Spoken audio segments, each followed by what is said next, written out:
Okay, hi, third graders. Welcome to our family read aloud for today. We have some yogurt popsicles. Maybe you have a delicious snack. I don't know, but here we are. We're going to read Matthew and the Midnight Tow Truck. I have the pictures up on the screen, but I'm actually going to be reading the book here because I think that might keep the baby occupied for a little longer. Okay, here we go.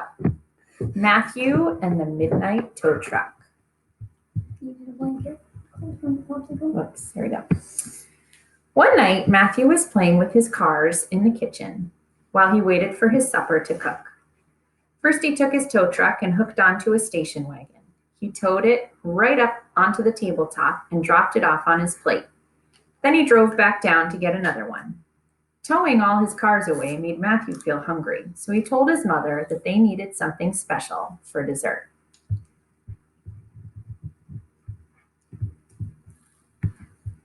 Thank you for being patient while I get to the next page.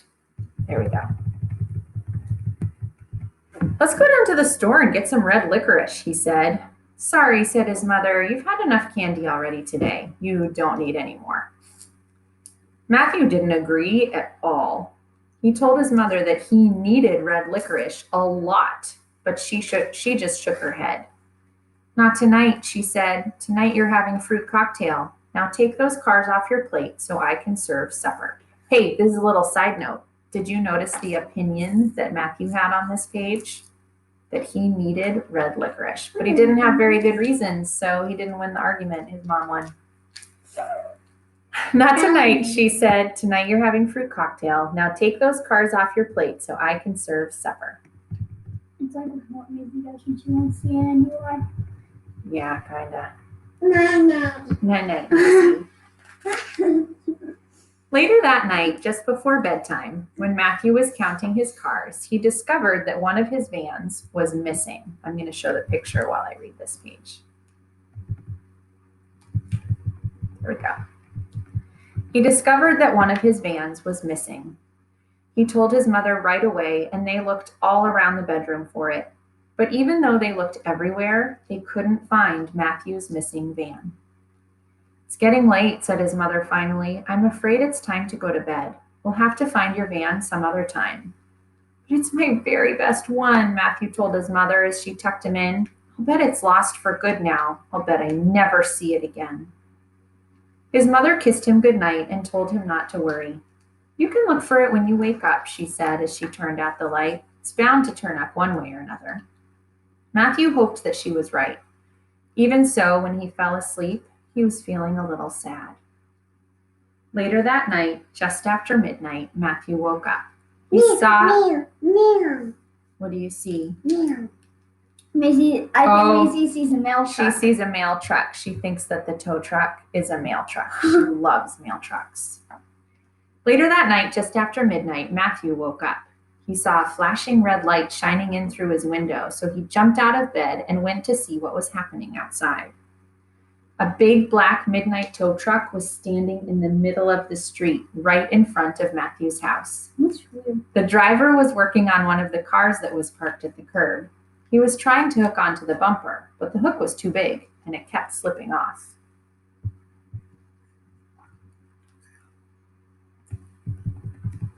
There's two pictures next. There's one part of it. I keep on thinking that's like fire. Oh, it's the red light shining in the nighttime. And there's Matthew looking out at the tow truck, the mysterious midnight tow truck. These are the words I'm going to read, but I'll show you the picture. Dada. That's a dada. Yep. The midnight tow truck driver was just about to give up when he looked up and saw Matthew at the window. His face broke into a great big grin then. Hey, kid, he shouted up at Matthew. Come on outside here, will ya? I'm going to need some help hooking this one. Matthew went downstairs. He went very quietly because he didn't want to wake up his mother. He put on his boots and his jacket, and then he went outside. He's still in his pajamas. The midnight tow truck driver was waiting for him. He slapped Matthew on the back. Hi, kid, he said. Glad you could make it. This job is going to take the two of us. Grab the hook, will ya? Matthew grabbed the hook and held it on the bumper while the midnight tow truck driver worked the crank. In no time at all, the job was done and the car was ready to be towed away. They didn't put licorice on their windshield. Okay, there are the words, but I'm going to show you the picture. Not bad, kid. Not bad at all, said the midnight tow truck driver. You do good work. Want to help me hook some more cars? Yeah, that's a wheel. Maisie calls every car and truck a wheel because the first truck she learned about was a fire truck, and they go wheel. So every car and truck is a wheel. They actually do a killer whales. Sound. They make a killer whale sound. Not bad, kid. Not bad at all, said the midnight tow truck driver. You do good work. Want to help me hook some more cars? Sure, said Matthew, and he climbed up into the front seat. Matthew and the midnight tow truck driver. Yeah, it's a wheel. It's called five wheeze. Matthew and the midnight tow truck driver went all around the city that night, hooking cars together. First, they got a station wagon. Then they picked up a van.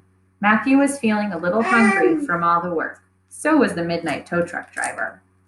Let's pull over and have a snack, he suggested. Excuse me while I adjust the yogurt popsicle.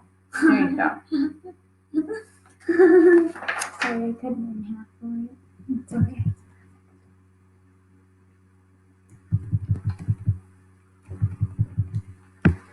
They stopped at an empty parking lot just beside the railroad tracks. The midnight tow truck driver got out his lunchbox and opened it. The lunchbox was full of red licorice. Take some, said the midnight tow truck driver.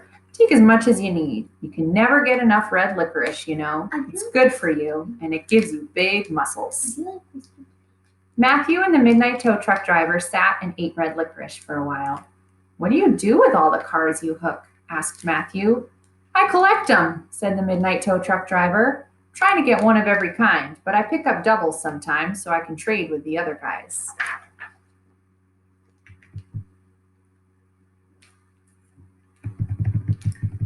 Just then, another tow truck drove into the lot, and the man that was driving it called over to them. Hey, it's a nice-looking station wagon you got hooked there, he shouted. What do you want for it? Got any Jeeps? Asked the midnight tow truck driver. Sure, I got Jeeps, the man answered. All kinds of them. Well, come over to my place tomorrow after lunch, the midnight tow truck driver told him. We can trade. I'll be there, promised the other man, and then he drove away. Last time I read this book, I thought it was the other way around. There you go. I can start adjusting it.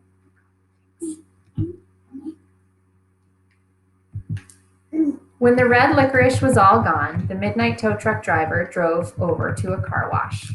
Just the picture here. Okay.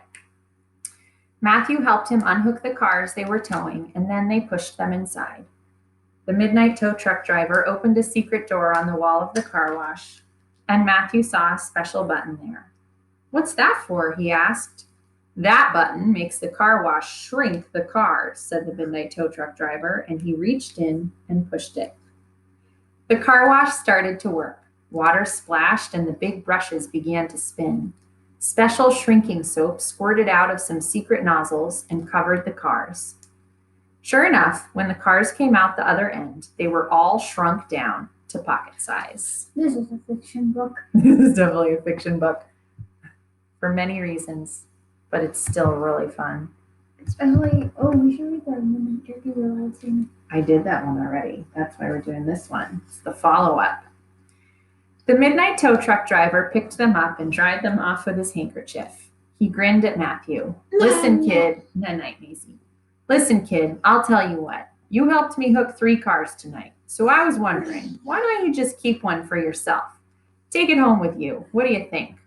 Matthew thought it was a good idea. He took the van and put it into his jacket pocket.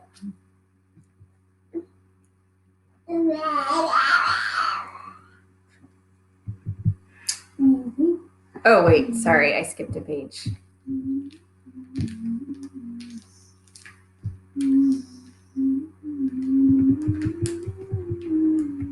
Oh, I didn't get the picture for this one, so I'm going to show you the picture,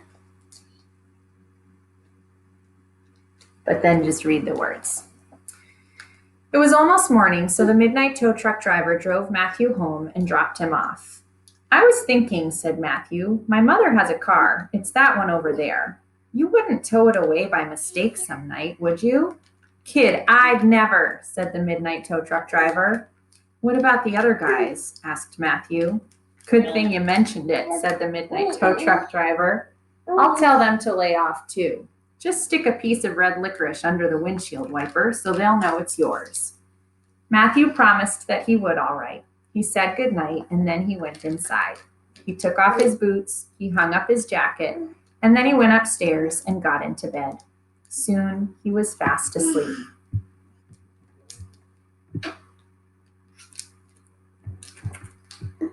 All right. Read the different words than what are on the page you can see.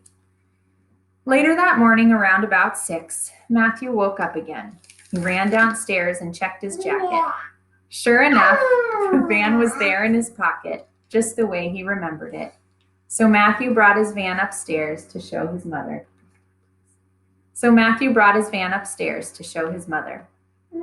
Time to get up, Matthew told her. Look, I found my van. Your what? Asked his mother, and she sat up in bed. Oh, your van. That's nice, she said, and she lay back in bed and tried to go back to sleep. How many times have you woken up a family member to show them something and they're like, yeah, I'm not ready to wake up yet. Or I'm not ready to see that yet. Guess what? So have you. Oh. We're starting to lose focus. We've only got 2 pages left. Here we go. But Matthew didn't let her go back to sleep. He ran right into the room. The van was in my jacket pocket, he said as he jumped on the bed. I bet you'll never guess how it got there. Matthew was right. His mother couldn't guess, so Matthew had to tell her. She was very interested to hear the story. You certainly were busy last night, she said. We hooked a lot of cars, all right, agreed Matthew. But you don't have to worry about your car. The midnight tow truck driver is going to make sure that nobody gets it. Well, I'm glad to hear that, said his mother.